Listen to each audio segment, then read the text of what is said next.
कमलागांव सुजाली क्षेत्र में मानव शिविर बदलने का समय चल रहा है। एक तरफ क्षेत्र के नवनियुक्त अध्यक्ष अब्दुल सत्तार और दूसरी तरफ क्षेत्र के पूर्व अध्यक्ष अब्दुल हक है। अब्दुल हक फरार है। पिछले 15 माह से सुजाली क्षेत्र में नहीं देखा गया है। एक और रोशन अली ग्राम पंचायत सदस्य है और उनकी पत्नी रजिया खातून पंचायत समिति की सदस्य है और अब्दुल हक की भी करीबी है। रोशन अली ने बताया कि अब्दुल हक फरार होने के बाद यह 15 माह से बैठे हुए थे। आज फिर अब्दुल सत्तार के खेमे में शामिल हो गया, जबकि 19 ग्राम पंचायत सदस्य अब्दुल हक और प्रधान के पक्ष में है। रोशन अली, जो अब्दुल हक के करीबी है, आज क्षेत्रीय अध्यक्ष अब्दुल सत्तार के साथ शामिल हो गए। पंचायत नंबर 6 की सदस्य रजिया खातून और सुजाली ग्राम पंचायत के पंचायत सदस्य रोशन अली को आज फिर से शामिल किया गया। করে জানেন আমাদের রোশন সাহেব হচ্ছে গ্রাম পঞ্চায়েতের মেম্বার, আর রাজিয়া খাতুন হচ্ছে আমাদের পঞ্চায়েত সমিতির মেম্বার। এর আগেও পঞ্চায়েত সমিতির মেম্বার ছিলেন রাজিয়া খাতুন। তো ইনি দীর্ঘদিন এই এলাকার রাজনীতি করে, পরিষেবা মানুষের দেয়। ইনি বাস্তব যেটা কথা, দীর্ঘ 10 বছর আব্দুলের সঙ্গেই ছিলেন লিপ্তভাবে। উনি প্রেসিডেন্ট, ইনি কনভিনার ছিলেন। কিন্তু আব্দুলের যে কাজকর্ম বারবার ইনি প্রতিবাদ করতো। প্রতিবাদ যে মানুষটা করবে তার ওই দল থেকে ছাঁটাই হবে বা তার শিবির থেকে ছাঁটাই হবে বা মর্যাদা দেয়নি। তাই ওটা পঞ্চায়েত নির্বাচনের পর ভুল বুঝতে পেয়ে তিনি 15 মাস ধরে বাড়িতে বসে আছেন। স্বামী স্ত্রী দুজনে পঞ্চায়েত সমিতি গ্রাম পঞ্চায়েতের সদস্য হওয়া সত্ত্বেও কারোর সঙ্গে কোনো যোগাযোগ রাখেনি। আমাদের নেতৃত্বের সঙ্গে বারবার যোগাযোগ করতো। আমরা তৃণমূল করি, আমি তৃণমূলে ভোট না করে আমি তো থাকতে পারবো না। জাহিদুল সাহেবের সঙ্গে, জাকির সাহেবের সঙ্গে, আমার সঙ্গে, প্রেসিডেন্টের সঙ্গে, লতিফুলের সঙ্গে, জিয়ারুলের সঙ্গে, এদের সঙ্গে বারবার যোগাযোগ করতো। কিন্তু এখানে আমাদের একটা বিভীষণ ছিল, যেটা কখনো এদিকে কখনো ওদিকে, শুধু অর্থ চিনে, অর্থ জানে, যার নাম মৈনবাবু। তিনি বারবার এলাকায় মানুষকে উত্তাপ করতো যে রোশন সাহেবকে নেওয়া যাবে না, অমুক তমুক, ও আব্দুলের লোক। আমরা ওনাকে বারবার বুঝাতাম যে না, কেউ কারোর লোক নয়, মানুষ জনপ্রতিনিধি হয়েছে, মানুষের কাজ করবে, মানুষের কাজ করতে দিন। ওনার ভুল উনি বুঝতে পেয়েছেন। আব্দুলের শিবির নির্দল থেকে উনি তৃণমূল কংগ্রেসে আছেন, তৃণমূল কংগ্রেসে থাকবে। সেই জন্য 15 মাস বসে থাকার পরে এখানকার বুথ কমিটি সর্বসমিতি কর্মী কয়েকবার ভোটে সিদ্ধান্ত নিয়েছে কাজের জন্য, উন্নয়নের জন্য রোশন সাহেবের বা ওর বউর একটু দরকার আছে। তাই আমরা এই বুথের সমস্ত নেতৃত্বরা আমাদের নিমন্ত্রণ করেছিলেন। আমরা অঞ্চল সভাপতি থেকে লতিফুল সাহেব, জিয়ারুল সাহেব, আমরা বিভিন্ন নেতৃত্বরা আপনাদের কাছে এসেছিলাম। ওনার কাছে ওনার বক্তব্য শুনলাম, কথা শুনলাম। উনি একটা কথা বললেন যে আমি তৃণমূল কংগ্রেসে করব, আমি আব্দুল শিবির ছেড়ে দিয়েছি, আব্দুল শিবিরে যাব না, কারণ ওরা নির্দল, দলের মধ্যে আব্দুলও নেই, আব্দুলের প্রধান নুরি বেগম ওরাও দলের পক্ষে নেই। আমরা কেন যাব?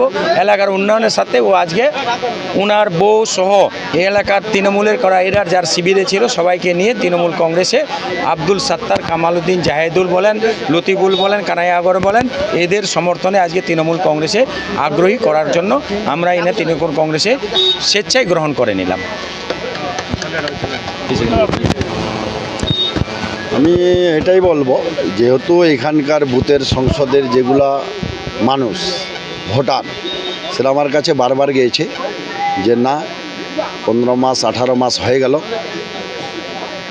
রোশন সাহেব চুপচাপ বাড়িতে বসে আছে। যে ভুল করেছে, ভুলের প্রায়শ্চিত সে নিজেই বুঝতে পারছে বা দেখেছে যে 15 মাস ধরে আব্দুলের কথা মতোই তিনি, যেহেতু ও প্রেসিডেন্ট ছিল, তার সাম্রাজ্য ছিল, উনি বলেছিল যে না, ওই যে নির্দলের প্রার্থী আরজুনা বেগম, তার সঙ্গে তোমাকে যেতে হবে। ইনি বলেছিল যে না, আমি একাই যাব না, যদি তুমি সাথে চলো। বলছে না, আমি যাব না, তোমরা যাও, আমার ছেলেকে যাচ্ছি আপনার সঙ্গে, আমার পরিবারকে যাচ্ছি আপনার সঙ্গে, আপনার প্রচারটা করেন। সেই জন্য ভুল বুঝাবুঝিতে আজকে উনি এই 15 মাস ধরে বাড়িতে বসে আছে। কারণ একটা আমাদের অঞ্চলের কর্মিনার হওয়াতে তিনি অঞ্চল প্রেসিডেন্টের কথা মতো এরা ভুল বুঝাবুঝিতে চলে গেছিল, তার যেটা ভুল করেছে এখন সেটা ও বুঝতে পেরেছে। আমরা আর এখানকার গ্রামের সংসদ সবাই আমার কাছে গেছে, সেই জন্য আজকে আমরা এনাকে গ্রহণ করলাম। আগে থেকে যেন এই ভুল বুঝাবুঝিতে না পড়ে, আমি অঞ্চল প্রেসিডেন্ট আছি, আমিও যদি কোনো দিন বলি যেন এই ভুলটা না করে দল ছেড়ে অন্য সিভিলে গিয়ে যেন কোনো প্রচার না করে, সেই জন্য আজকে ওনাকে নেওয়া হলো। আজকে আমি 14 থেকে 15 মাসে আমি ছিলাম। এর মূল কারণ হলো যে পঞ্চায়েত নির্বাচনে কিছু বিভ্রান্ত হওয়াতে আব্দুল আর আমি একসঙ্গেই ছিলাম।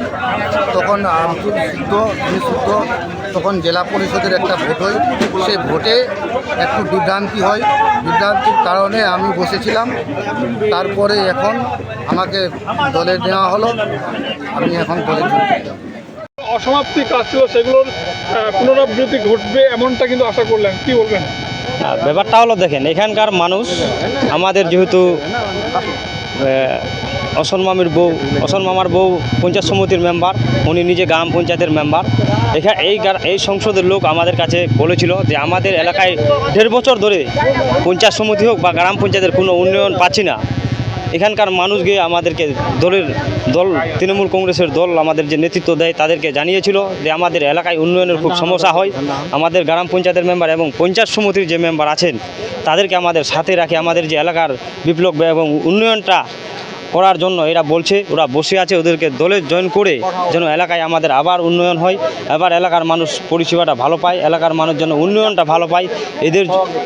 এদের জন্যই আমরা আজকে দল থেকে সিদ্ধান্ত নিয়েছি তৃণমূল কংগ্রেস থেকে যে না, যেহেতু আমাদের পঞ্চায়েত সমিতির মেম্বার আছে, গ্রাম পঞ্চায়েতের মেম্বার আছে, আজকে আমরা দলে আবার কাজ করার জন্য তাকে আমরা দলে জয়েন করে আজ থেকে ওনাকে দল থেকে দায়িত্ব দেওয়া হলো যে এলাকার যে উন্নয়ন হচ্ছে এই যেন উন্নয়নগুলো করে।